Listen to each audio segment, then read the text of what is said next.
Ok, na semana passada, então, nós começamos a estudar o tema da santidade bíblica, da santidade cristã. E eu estou usando aquele material do J.C. Ryle. Nós, na semana passada, começamos a olhar esse tema. Nós vimos a introdução, nós vimos os 7 pontos aí da introdução.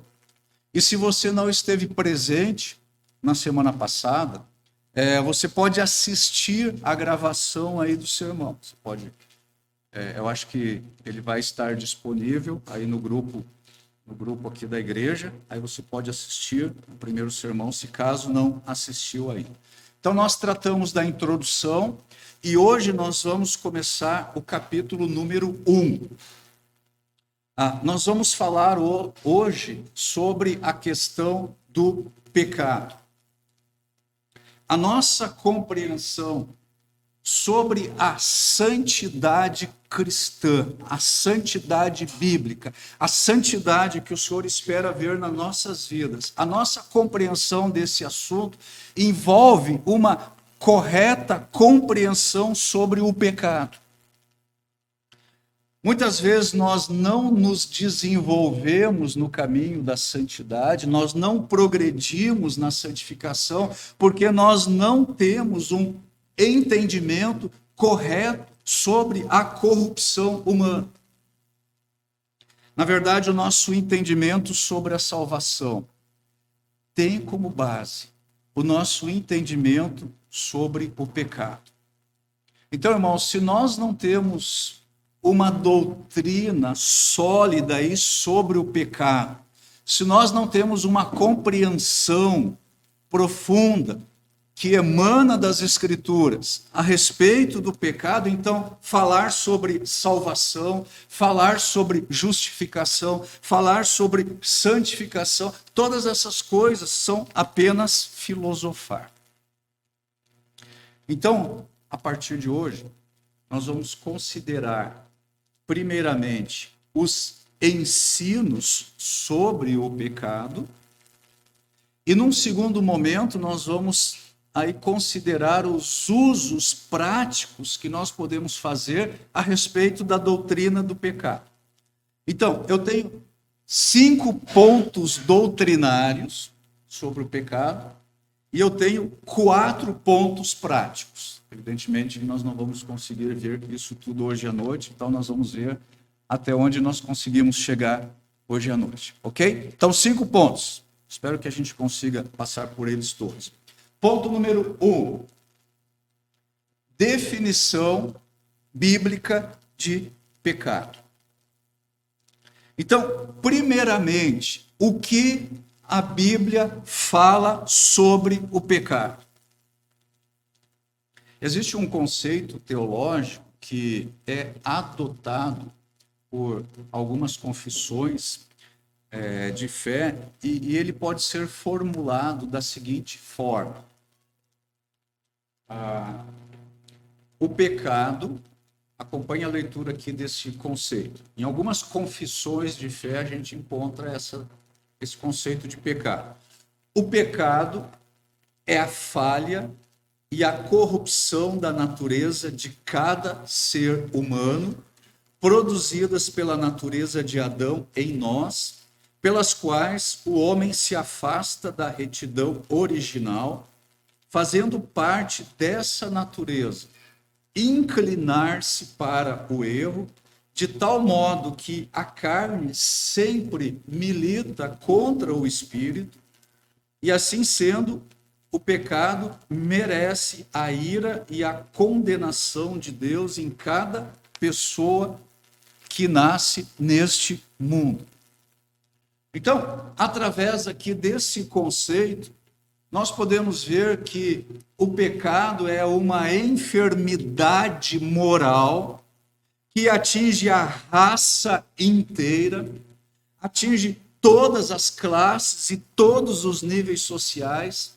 Essa enfermidade afeta todas as pessoas, em todas as nações. Em resumo, é uma enfermidade que afeta todos os povos em todas as línguas. Apenas uma pessoa foi isenta da enfermidade, do pecado, enquanto esteve nessa terra. Quem? Jesus Cristo. Apenas Jesus Cristo não cometeu pecados. Ele esteve isento desta enfermidade. Agora, isso aqui é um conceito teológico que aparece em muitas confissões. Agora, vamos ver uma definição bíblica de pecado. Então, abra aí a sua Bíblia, ou pode acompanhar aqui na tela. 1 João, capítulo 3, versículo 4. Nós estamos usando aí a NVT. 1 João, capítulo 3, versículo 4. Escreve o apóstolo João: quem vive no pecado transgride a lei, pois todo pecado é contrário à lei. Então o apóstolo João está dizendo aqui para a gente que o pecado ele é contrário à lei de Deus, ele é a transgressão da lei de Deus. O pecado ele é incompatível com a lei de Deus que nós, os crentes, afirmamos que amamos. Você não ama a lei de Deus? Transgredir a lei de Deus, isso é muito mais do que simplesmente não obedecer os seus mandamentos. Transgredir a lei de Deus revela uma rebeldia do coração.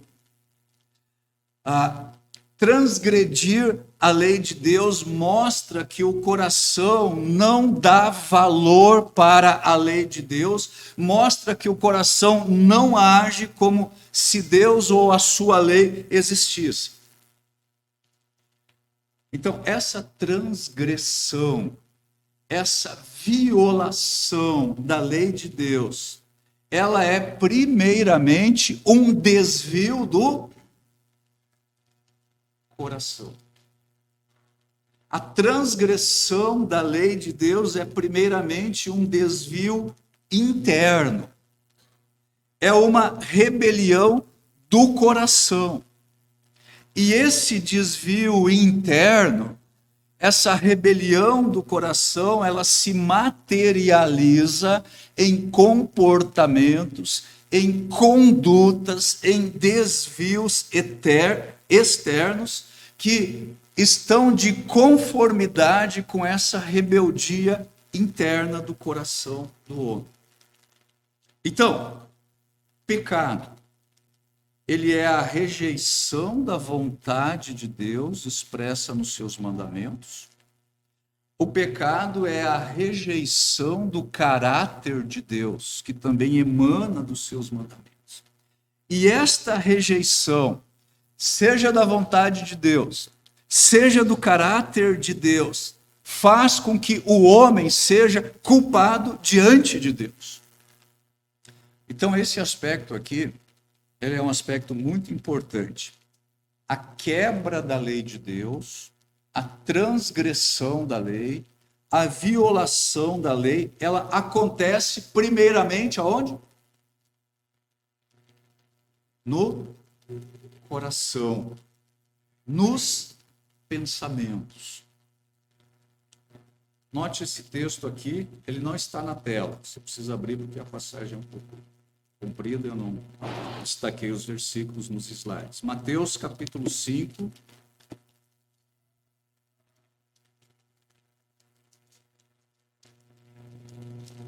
versículos 21 a 28. Mateus 5, 21 a 28. Vocês ouviram o que foi dito aos seus antepassados: não mate. Se cometer homicídio, estará sujeito a julgamento. Eu, porém, lhes digo que basta irar-se contra alguém para estar sujeito a julgamento. Quem xingar alguém de estúpido corre o risco de ser levado ao tribunal. Quem chamar alguém de louco corre o risco de ir para o inferno de fogo. Portanto, se você estiver apresentando uma oferta no altar do templo e se lembrar de que alguém tem algo contra você, deixe sua oferta ali no altar. Vá, reconcilie-se com a pessoa e então volte e apresente a sua oferta. Quando você e seu adversário estiverem a caminho do tribunal, acertem logo suas diferenças. Do contrário, pode ser que o acusador o entregue ao juiz e o juiz a um oficial e você seja lançado na prisão. Eu lhe digo a verdade, você não será solto enquanto não tiver pago até o último centavo. Vocês ouviram o que foi dito, não cometa adultério. Eu, porém, lhes digo que quem olhar para uma mulher com cobiça já cometeu adultério com ela em seu coração. Então, se nós fôssemos analisar essa passagem aqui mais detidamente, essa passagem aqui, ela nos dá a dimensão da profundidade do pecado. E o resumo aqui da ópera, o resumo aqui da passagem é que as nossas motivações, as intenções do nosso coração, e não somente as nossas práticas, o nosso comportamento, a nossa conduta, podem ser pecaminosas. As intenções, as motivações do coração, a atitude interior pecaminosa é o que de fato a lei proíbe. Nesse ponto nós precisamos agora olhar essa outra passagem aqui, Mateus 15, 19. Mateus 15, 19. Jesus ensina, pois do coração vêm maus pensamentos, homicídio, adultério, imoralidade sexual, roubo, mentiras, calúnias. Então, é a contaminação do coração, é a pecaminosidade do coração que realmente é o problema. Então, um coração não santificado, ele leva a uma vida não santificada. Jesus diz aí que esses males todos vêm da onde? Vêm de dentro. Eles vêm do coração. Então, esse é um aspecto importante aqui sobre a questão do pecado. Ele é um desvio, primeiramente, do coração. É a rebeldia do coração. Outro aspecto importante da questão do pecado é que uma omissão, ela também pode ser considerada pecado. Vocês lembram do que Tiago diz lá na sua carta, em Tiago 4, 17? Vamos ler? Lembrem-se de que é pecado saber o que devem fazer e não fazê-lo. Então, de um lado, é pecado fazer o que não se deve fazer, é pecado. Isso é um pecado por comissão. Mas é igualmente pecado, diz Tiago, aí o quê? Não fazer o que se deve fazer. Pecado por omissão. Outro aspecto importante. O pecado ele pode acontecer mesmo que seja por ignorância. Ignorância da vontade de Deus, dos mandamentos de Deus. Nós podemos pecar mesmo supondo que nós estamos fazendo o que é certo. E algo não deixa de ser pecado porque eu não sabia que aquilo não era pecado. Nós não vamos olhar aqui, mas os capítulos 4 e 5 do livro de Levíticos e o capítulo 15 do livro de Números, eles falam a esse respeito. Nesses capítulos aí nós encontramos o tratamento dos pecados cometidos por ignorância ou daqueles pecados ocultos. Mas se nós não quisermos recorrer à lei de Moisés, nós podemos nos lembrar de um outro ensinamento de Jesus Cristo. Lucas, capítulo 12, versículos 47 e 48.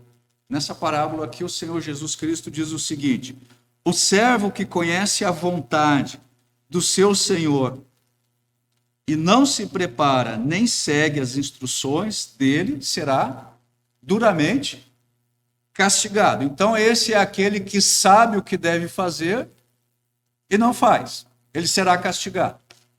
Versículo 48. Mas aquele que não a conhece, não conhece o quê? A vontade do seu Senhor. Aquele que não a conhece, que não conhece a vontade, e faz algo errado, ele será desculpado? Não. Ele será castigado. Mas com menos severidade. Mas ele será castigado. A quem muito foi dado, muito será pedido. A quem muito foi confiado, ainda mais será exigido. Então o Senhor Jesus Cristo está dizendo aqui que o servo, ele deve conhecer a vontade do seu Senhor. Ele deve conhecer. Se ele não age conforme essa vontade, ele não vai ser desculpado por causa da sua ignorância. Ele vai ser castigado, embora com menos severidade. Então, resumindo este ponto aqui, o pecado é a transgressão da lei de Deus. Essa transgressão ou quebra ou violação, ela é primeiramente do coração, ela é interior e depois ela é exterior. Essa transgressão, ela pode ser ativa, pecados por comissão, ou ela pode ser passiva, pecados por omissão. E essa transgressão, ela pode acontecer com conhecimento ou por ignorância. Vamos para o ponto número 2. A origem e a fonte do pecado. Então, qual é a origem ou a fonte desta enfermidade chamada de pecado? Como nós já vimos aqui no primeiro ponto, a pecaminosidade do homem, ela não começa do lado de fora. Ela começa do lado de dentro. Não é algo que começa a surgir aí na vida do homem nos primeiros anos da sua vida. A pecaminosidade não surge no homem por causa de ele andar com más companhias ou por causa de maus exemplos. A pecaminosidade do homem não é uma doença de família. A pecaminosidade do homem é uma herança. Nós herdamos ela de quem? Dos nossos primeiros pais. Nós herdamos a natureza pecaminosa de Adão e Eva. Nós nascemos com uma natureza doente, com uma natureza enferma, nós nascemos com esta natureza pecaminosa. Notem este versículo aqui de Paulo, Romanos capítulo 5, versículo 12. Romanos 5, 12. Quando Adão pecou, o pecado entrou no mundo, e com ele a morte, que se estendeu a todos, porque todos pecaram. Então pergunto, quando entrou o pecado no mundo? Quando Adão pecou. Na Bíblia, em Gênesis capítulo 3. Quando Adão pecou. Isso significa o seguinte: o mais lindo bebê, e se eu penso aqui nas nossas crianças, elas são lindas, né? Os meus netos são as crianças mais lindas dessa igreja. O mais lindo bebê, ele não é um anjinho. ele não é um inocentinho. O que ele é? Ele é um pecadorzinho. Dorzinho mesmo, às vezes dá dor. Ele é um pecadorzinho. Então, enquanto os nossos bebês estão ali nos seus berços, né, eles são lindos ali, eles já têm as sementes do pecado plantadas dentro do seu coração. Notem o que Davi expressou no Salmo 51, versículo 5. Salmo 51, 5. Davi expressou o seguinte: pois sou pecador desde que nasci. Sim, desde que minha mãe me concebeu. Nesse salmo aqui, se você olhar os versículos anteriores, especialmente o versículo 4, segunda parte, até o versículo 6, Davi reconhece o seu pecado, mas de modo algum ele culpa a Deus. Ele sabe que ele era um pecador desde a sua concepção.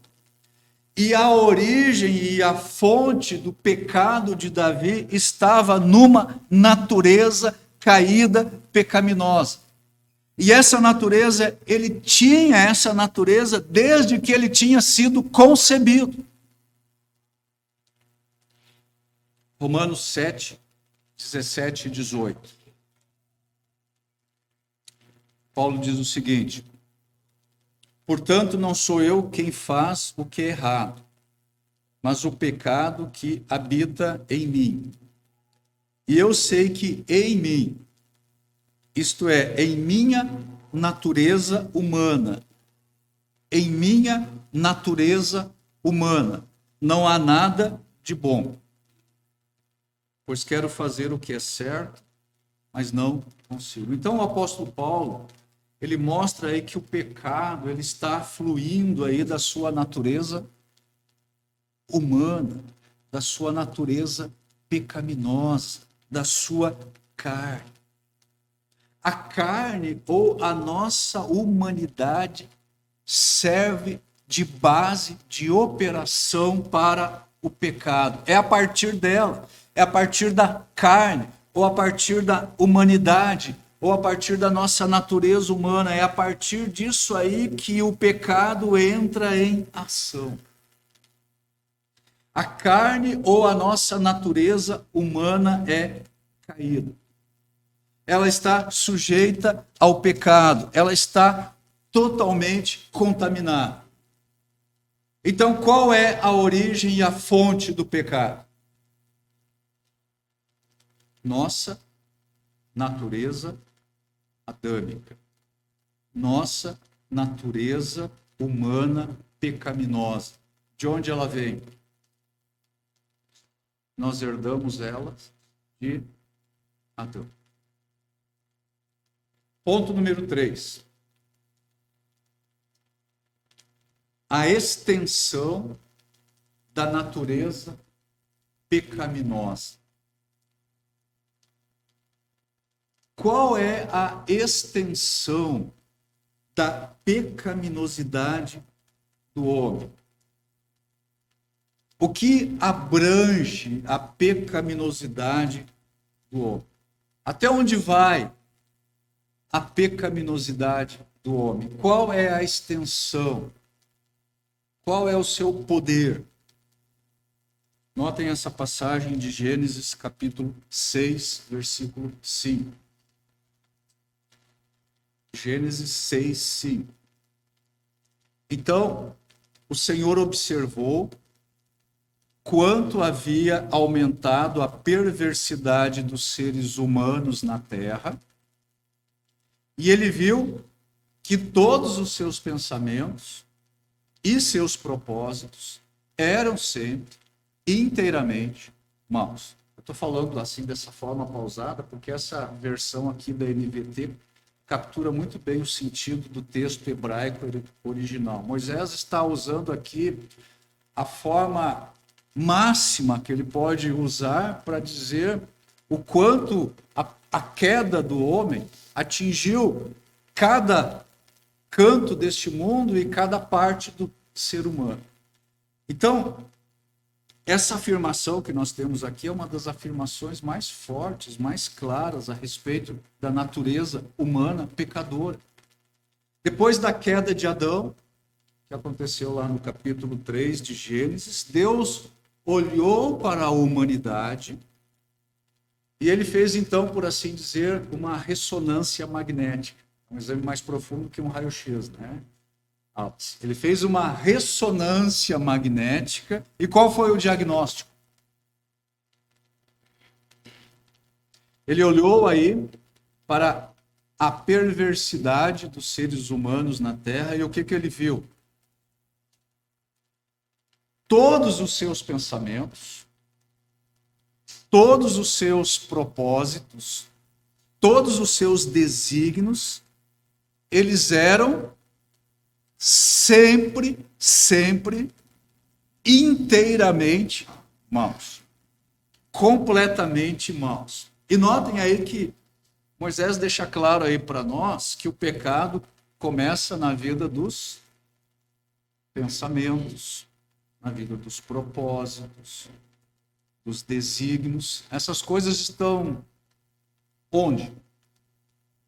No coração.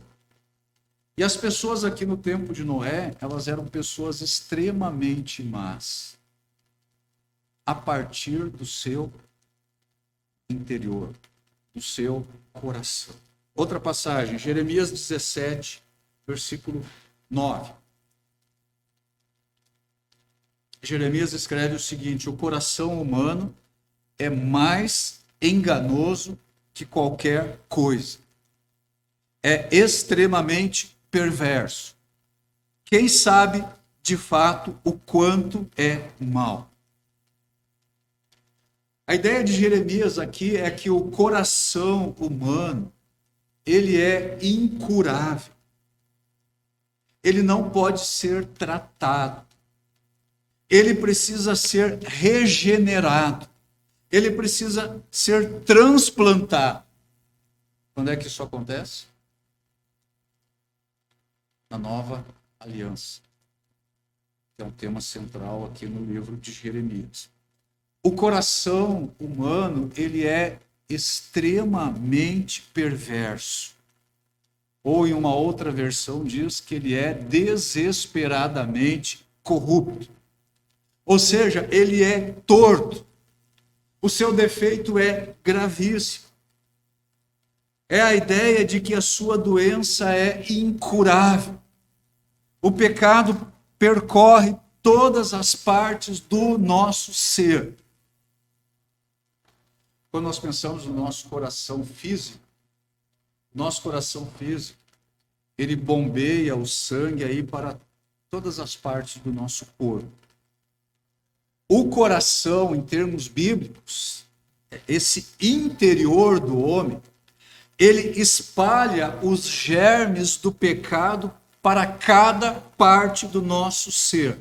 Isso significa que tudo no homem está infeccionado pelo pecado. Nossa compreensão, nossos sentimentos, nosso raciocínio, nossa vontade e até mesmo a nossa consciência. Outro texto, Isaías capítulo 1, versículo 6.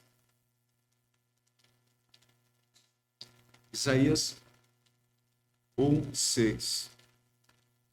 Estão machucados da cabeça aos pés, cheios de contusões, vergões e feridas abertas. E não há ataduras nem óleo para dar alívio. O profeta Isaías, ele está descrevendo aqui a situação do Reino do Sul, a situação de Judá em sua rebeldia. E isso aqui é a imagem de uma enfermidade, de uma devastação que atingiu o corpo inteiro. É uma imagem que descreve uma pessoa que está ferida sem acesso a cuidados médicos. Então, espiritualmente falando, o povo de Judá estava aí numa situação terrível por causa da sua rebelião. A nação estava quebrada, a nação estava ensanguentada, a nação abandonou o Senhor, eles rejeitaram o único que era capaz de curá-los. Então, essa imagem que o profeta usa aqui é uma imagem que descreve graficamente a situação real de Judá em sua rebeldia. Mas esta aqui também é uma imagem que descreve graficamente a situação espiritual do homem caído. Por causa do pecado, nada em seu ser é saudável. E o homem, como nós o vemos, ele tem aí uma fina camada de verniz de civilidade, mas debaixo dessa camada de verniz, debaixo desse polimento aí, estão as feridas, as contusões, as chagas, os vergões e todo tipo de infecção que o pecado causa em nossa constituição e em nossa humanidade. Então, espiritualmente, o homem ele está totalmente morto. Ele está destituído de qualquer conhecimento, amor ou temor de Deus. E o apóstolo Paulo diz lá em Romanos que ele não pode alcançar o padrão da glória de Deus. Ou seja, ele carece da glória de Deus. Então, essa extensão aí da queda do homem, a extensão da pecaminosidade envolve uma corrupção e uma depravação total. O homem jaz em completa ruína. Isso é tão verdade que em toda a parte, em todos os lugares deste planeta, mesmo naqueles lugares mais remotos, onde não haja acesso à informação, em todos os lugares, o coração humano, ele é perversamente mau. Por causa da sua natureza pecaminosa. Existe o que os teólogos denominam de universalidade ou uniformidade do pecado. E a extensão da pecaminosidade, ela é algo tão sério, tão abrangente, tão profundo, que mesmo depois de regenerado, mesmo depois de salvo, a extensão e o poder do pecado ainda se apega ao crente. O Espírito Santo precisa agir na vida do crente para lhe dar vitória sobre o pecado. A infecção da natureza humana, ela permanece mesmo nos regenerados. Mesmo depois de nós termos sido regenerados, renovados, lavados, santificados, justificados, nos tornado membros vivos do corpo de Cristo, mesmo depois de tudo isso.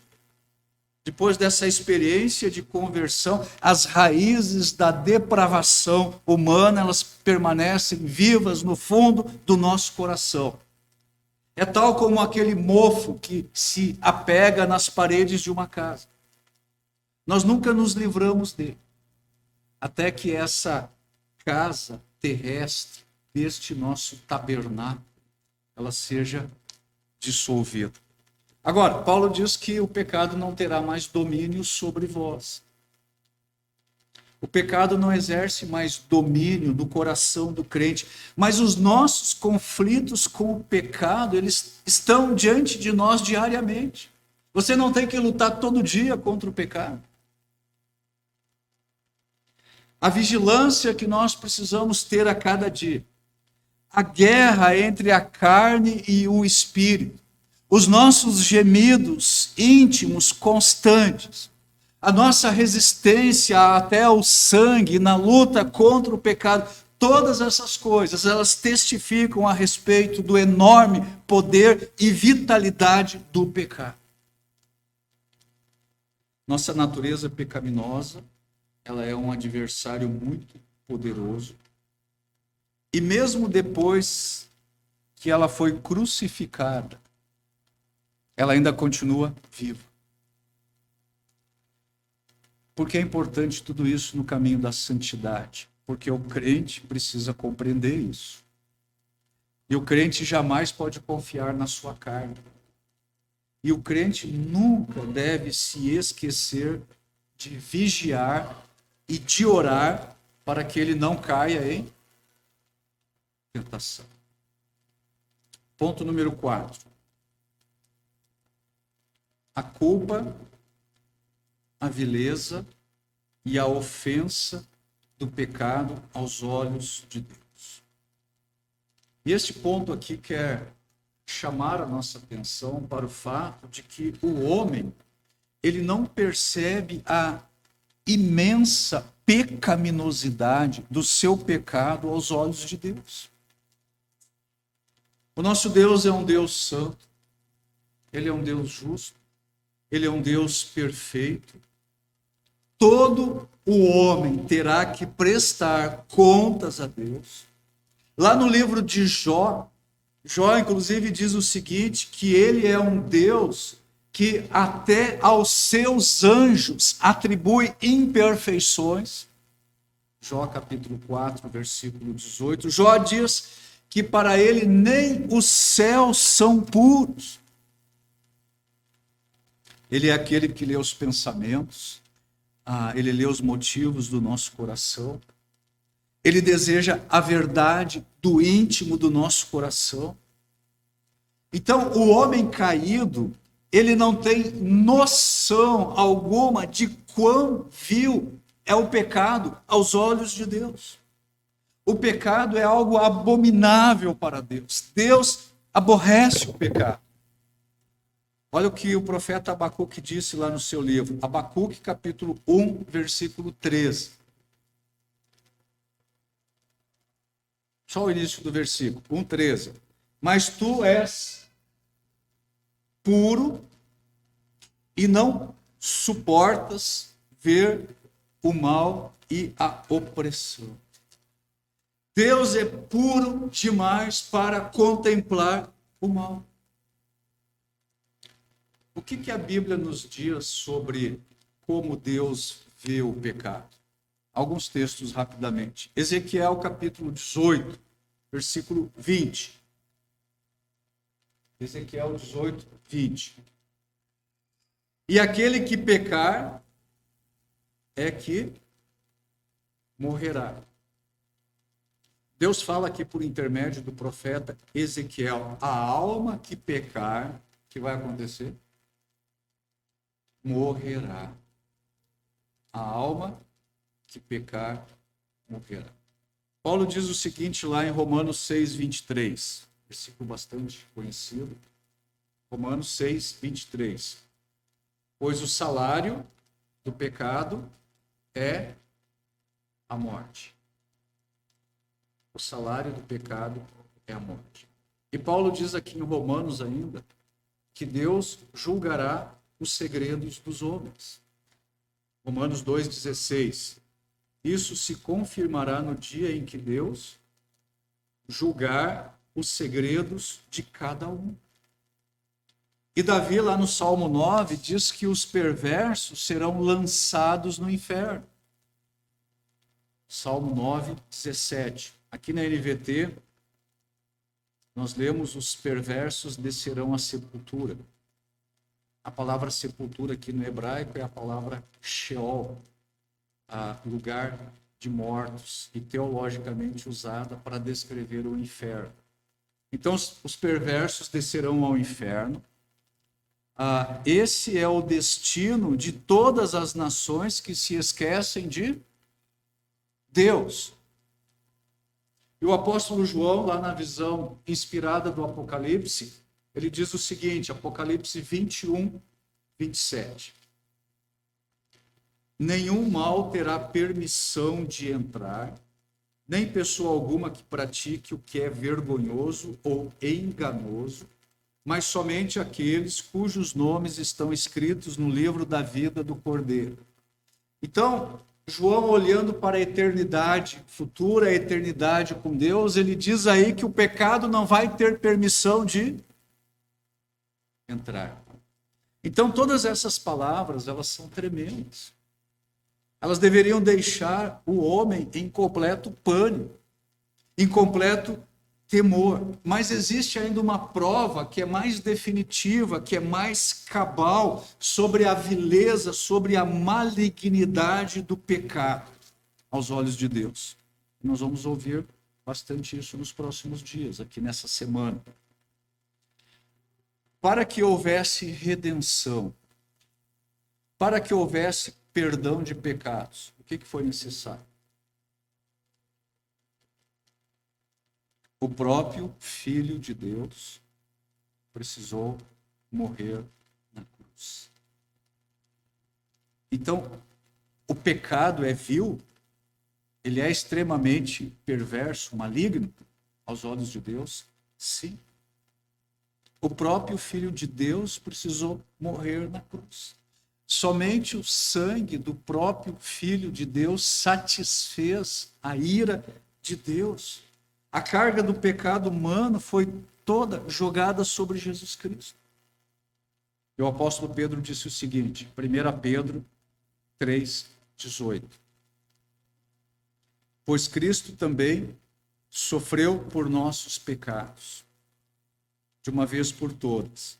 Embora nunca tenha pecado, morreu pelos pecadores a fim de conduzi-los a Deus. Sofreu morte física, mas foi ressuscitado pelo Espírito. Então, o justo morreu pelos injustos, pelos pecadores.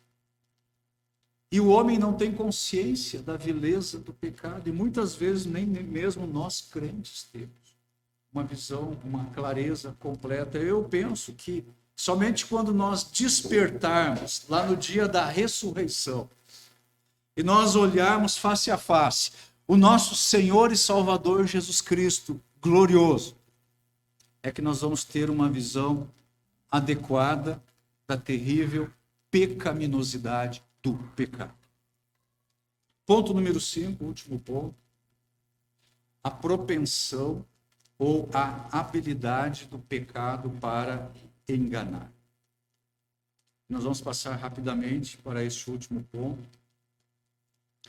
A inclinação do homem, isso é bem importante, é sempre considerar o pecado menos pecaminoso. Isso é a inclinação do homem. O homem não vê o pecado como algo perigoso. O homem está sempre pronto para suavizar, para minimizar, para justificar o pecado. E isso aí faz parte da natureza enganosa do pecado. Isso é da natureza do pecado. Enganar, engano. Então, nós podemos argumentar o seguinte: isso aí é só um pecadinho. Deus é misericordioso. Deus não é tão severo assim. A minha intenção foi boa. Aquela frase também que a gente usa muito, eu estava só brincando. Deus não é tão exigente assim. Eu não prejudiquei ninguém. Todo mundo faz isso. Os homens procuram se enganar. Eles pensam que o pecado não é tão pecaminoso quanto Deus afirma que ele é. No DNA do pecado existe aí uma extrema sutileza e um potencial enorme nas suas moléculas para o engano. Se você lembra do primeiro pecado de Adão e Eva, o fruto proibido, ele pareceu algo assim extremamente devastador para Adão e Eva, O fruto proibido, ele não pareceu tão desejável e tão bom para ela. Moisés registra isso, né? Fruto desejável, bom para se comer.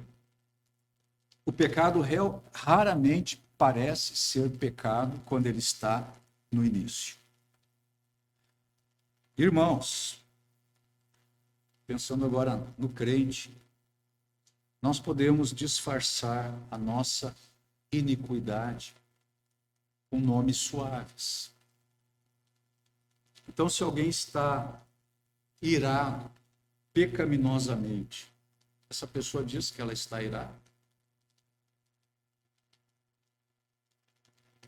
Normalmente não. Ela diz que está aborrecida, ela diz que está triste, ela diz que está ofendida, ela diz que está surpresa, ela diz que está perplexa, ela diz que está sem paciência.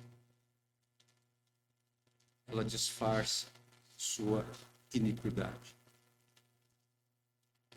Quando nós fazemos fofoca de alguém, nós chamamos isso de fofoca? Nós dizemos que nós estamos preocupados com aquela pessoa. Estamos tão interessados na situação dela, estamos preocupados. Quando nós temos aquela atitude crítica no nosso coração e fizemos julgamentos, o que nós dizemos? Nós não dizemos que nós estamos sendo críticos. Nós dizemos que nós estamos sendo realistas, que nós estamos sendo verdadeiros, que nós estamos sendo apenas sinceros. Se nós não perseveramos como nós deveríamos perseverar, o que nós dissemos? Nós estamos desanimados, nós estamos abatidos. E vocês podem pensar aí em outros disfarces. Então nós precisamos ficar atentos a isso aí. E o autor da carta aos Hebreus, que nós vamos estudar na escola bíblica, ele menciona algo muito sério. Está lá no capítulo 3, versículo 13. Hebreus 3, 13. Advirtam uns aos outros todos os dias, enquanto ainda é hoje, para que nenhum de vocês seja enganado pelo pecado e fique endurecido. Então, o autor aqui da carta, ele fala aí que existe algo como o engano do pecado. Isso é da natureza do pecado. O quê? Enganar. O engano do pecado. E ele diz aí que este engano provoca endurecimento. E este endurecimento é um endurecimento do coração. E ele é um endurecimento progressivo. E de acordo com o versículo anterior, que nós não lemos, o versículo 12, este coração é um coração perverso, ele é um coração incrédulo, ele é um coração que desvia o homem do Deus vivo.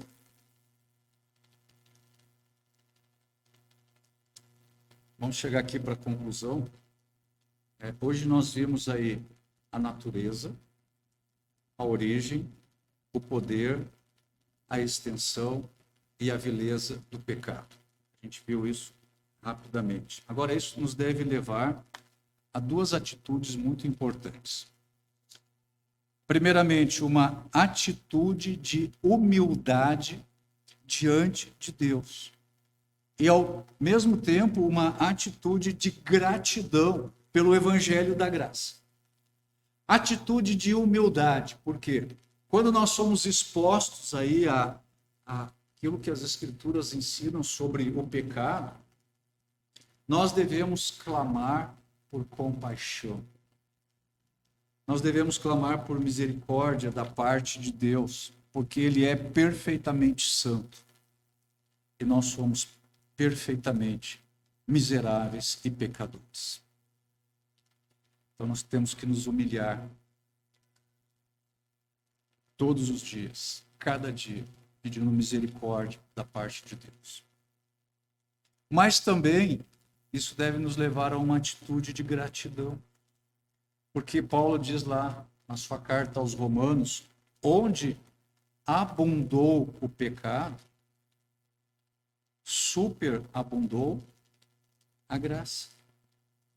Então, gratidão pela graça de Deus. O remédio pleno, perfeito, completo para essa enfermidade horrível que nós chamamos de pecado, que a Bíblia fala que é o pecado, o remédio para isso foi provido na salvação que há em Jesus Cristo. Então, quando nós olhamos para o pecado, como ele é descrito nas Escrituras Sagradas, a visão correta do pecado, ela é horrível, miserável, tremendo, mas nós não precisamos ficar desesperados. Nós não devemos contemplar o pecado. Nós devemos contemplar quem? Jesus Cristo.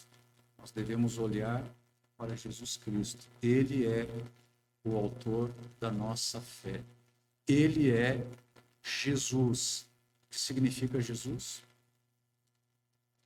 Aquele que salva o seu povo dos seus pecados. Hoje nós vamos ficar por aqui. Na semana que vem, então, nós vamos olhar, na outra semana, né? Semana que vem é a Páscoa, nós vamos olhar, então, para 4 pontos práticos, com base nessa compreensão sobre o pecado. 4 aplicações práticas para a nossa vida. Vamos ver isso na outra semana. Curve sua cabeça aí, vamos orar. Pai, te agradeço mais uma vez por poder pregar a sua palavra nessa noite. Tua palavra, Senhor, que é bendita, que é eterna, que é perfeita, que é santa. Tua palavra que nos exorta, que nos repreende, que nos habilita, que nos educa.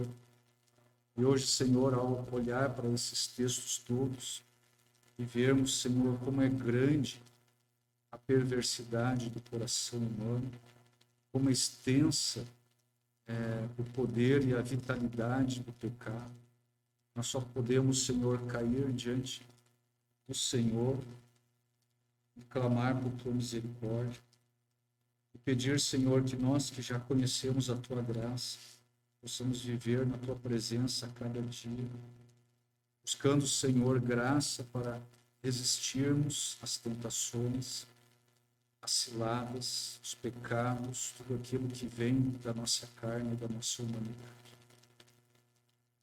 O Senhor já enviou o seu Filho para morrer naquela cruz, para nos salvar dos nossos pecados. Que a nossa vida seja uma vida santa, uma vida que agrade ao Senhor, uma vida que demonstre a imagem de Cristo formada e desenvolvida nas nossas vidas. Peço todas essas coisas em nome de Jesus. Amém.